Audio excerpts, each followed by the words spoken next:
Hello, everyone. My name is Dawn, and thank you for joining me on another episode of The Chamber Within. Today, I want to talk about how we see our adversaries and how we define them.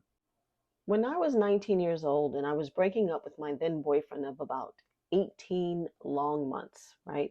Back then, it seemed like a long time to be with someone, and we had learned a lot about each other in such a short amount of time. Of course, now in hindsight, it's not a very long time, but to me, it felt like a long term relationship. And of course, as young couples do, we had our ups and downs and dealt with them in childish ways. But I never forgot was during our breakup, after I found out about what he was doing behind my back, and I won't get into all those details, but the point is, once I found out he wasn't for me, I thanked him. I thanked him before I walked away from it all. In a moment of clarity, when I was by myself, I thought about our situation and I was like, you know what? I know one thing. I'm not going to do this again. So when I was thanking him, when I was by myself, I said, you know what? I should thank him because I learned what I don't want in another relationship. I told him this.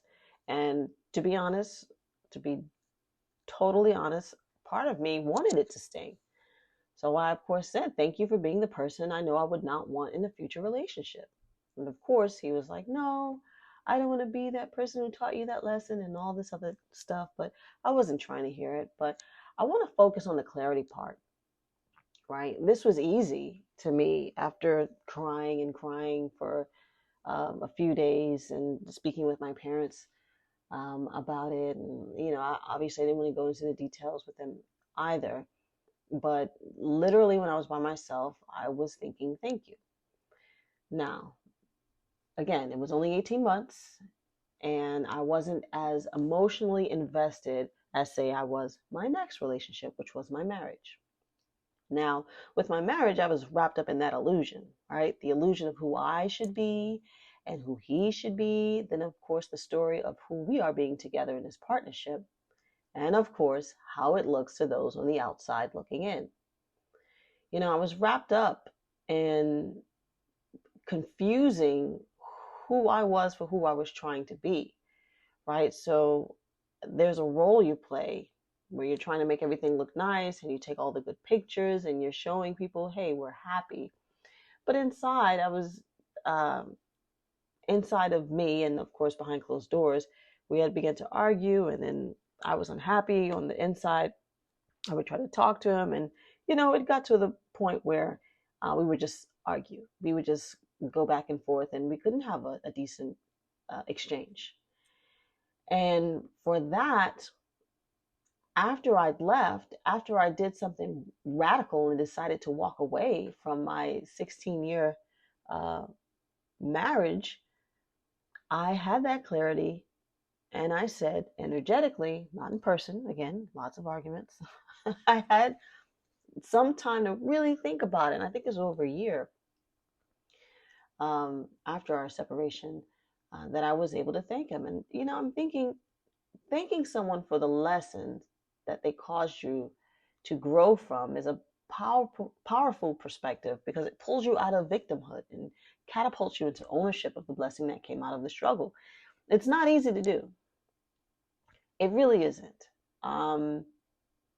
If I had to compare, obviously, it was a lot easier doing it with my boyfriend as a teenager than it was as a woman who was walking into her 40s and was in a life that she thought she had curated and created for perpetuity. Right? Obviously, until the end of my life, but not forever. But I was creating something that needed to end because it wasn't authentic, it wasn't real. And I'm bringing this up because, how we define our lives really is important because it can be the answer to our joy or our struggle and inner turmoil or pain.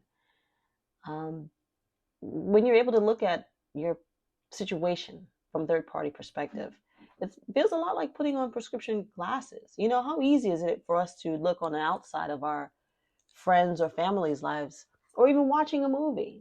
I'll put it that way. You're watching a movie, you're like, get out of there. What's wrong with you? Don't you see the signs? Like you're yelling at this person. What is wrong with you? It's because you're removed from it emotionally. You're able to um, see it in an objective way where the facts are the facts and you have no emotional attachment. And that's where we get tripped up in this emotional attachment. And I'm finding myself with this again, right? So instead of this person being an adversary, I'm thankful for them. I'm realizing this is pushing me to move in a different direction, and in a direction specifically in which I can grow. This is in my personal life, in my career. And I see why they are in my life, right? You know, in the spiritual books, they talk about other people being reflections of us. How you see someone is a reflection of yourself, right? So, not in a literal sense where this is actually you out, well, they say you out pictured, but not in a literal sense where that is you, but how you see them is how you see yourself.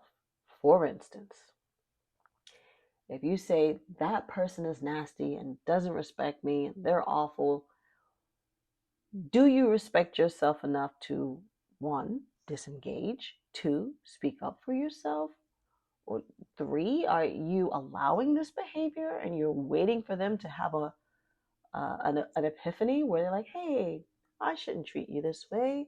I'm sorry. That's not always going to happen. So the reflection of others back to us is how we see ourselves, how we treat ourselves. You're not going to um, argue with a child. Well, at least I would hope not. You're not going to respond to someone calling you a name that is absolutely ridiculous. If someone called you, for me, the trigger word was dumb or stupid. There has to be an aspect of you that believes that, right? If someone calls you a chair, you ottoman, it's ridiculous. There is no attachment to that. And I'm using these examples to point out the emotional attachment to uh, how people treat us, the things they say to us, how we are with them. Are we muting ourselves? Are we self-abnegating again? So I'm not saying if someone were to run you over with a damn car, I'm, I'm not that, I'm not there yet. I'm talking about someone who is either disrespectful or has no regard or respect for you.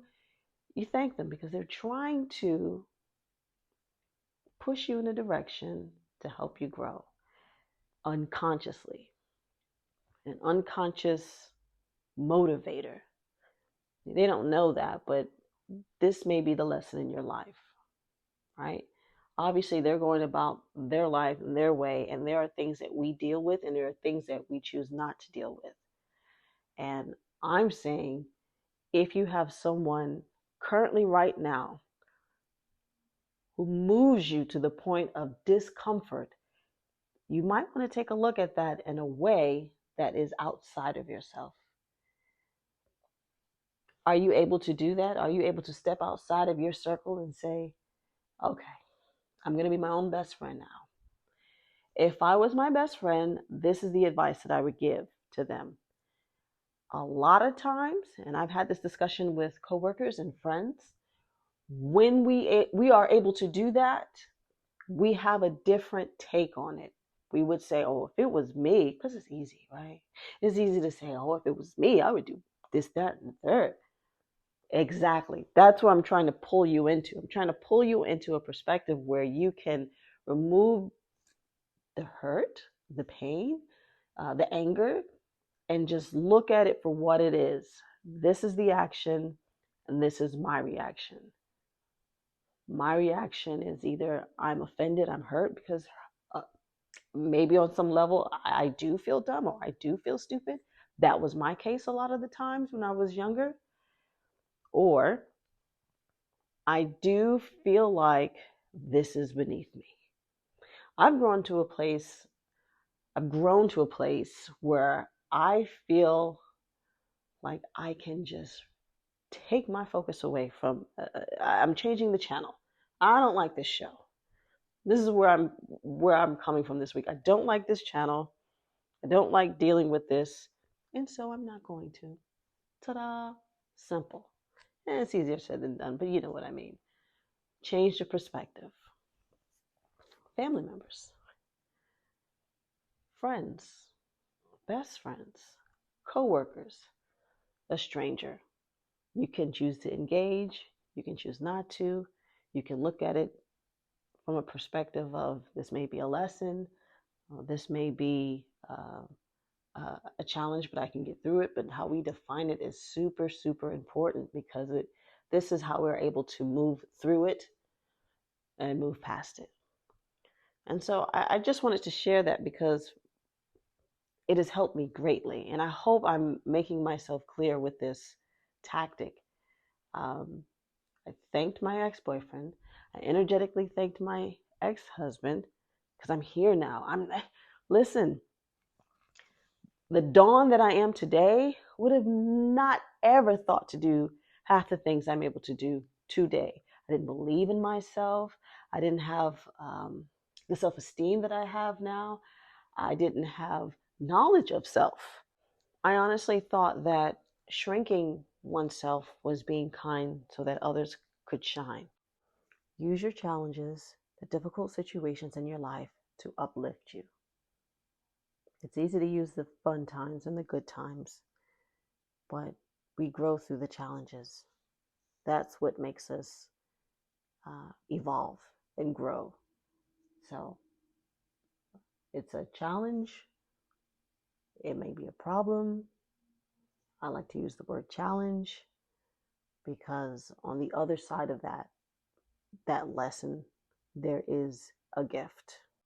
And for me, the gift has been a transformation, um, a gift that allows me to see uh, clearer, not clearly all the times, but clearer than I have been able to see in the past.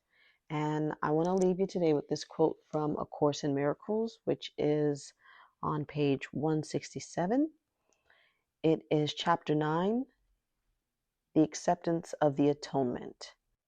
And it reads, "Your brother's errors are not of him any more than yours are of you. Accept his errors as real, and you have attacked yourself.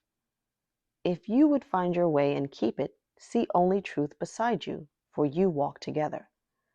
The Holy Spirit in you forgives all things in you and in your brother. His errors are forgiven with yours. Atonement is no more separate than love. Atonement cannot be separate because it comes from love. Any attempt you make to correct a brother means that you believe correction by you is possible, and this can only be the arrogance of the ego. Correction is of God. Who does not know of arrogance?" So I'll leave you with that. If you want to make a comment or ask a question, you can always email me at thechamberwithin@yahoo.com or leave a comment on my YouTube page. The handle is at thechamberwithin. I thank you so much for joining me again this week, and I hope you have a wonderful week ahead of you, and I'll talk to you later. Bye-bye.